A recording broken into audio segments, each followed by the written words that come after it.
И покрај напорите на грчките пожарникари, силниот ветер со голема брзина го прошири пожарот во близина на Атина и голем број куќи и автомобили изгореа, дел целосно, дел претрпеа материјална штета.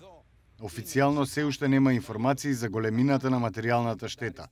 Генералниот секретар за цивилна заштита изјави дека денешниот пожар ги има карактеристиките на големите пожари од 2007 година, но со пониски температури.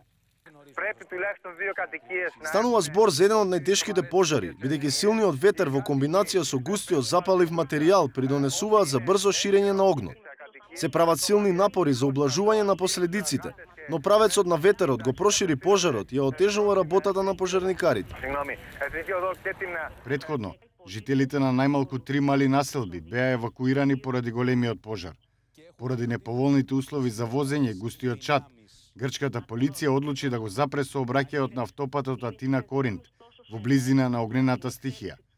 Пожарот изби во шумскиот дел, но брзо се прошири кон населбите, а надлежните апелираат до жителите на уште најмалку една населба да ги напуштат своите домови. Според грчките медиуми, активни се 5 или 6 жаришта распространети на растојание од 6 километри. Пожарот е во местноста Кинета, во западниот дел на област Атика, во поширокиот регион на Атина. Станува збор за област во близина на морето и на автопатот. Противпожарната служба на Грција, со 70 пожарникари и 30 возила, 2 хеликоптера и 5 авиони, се обидуваат да го стават пожарот под контрола. Чадот, поради ветерот, се прошири на цела Атина и го покри небото дури и во населбите на над 50 километри од пожарот.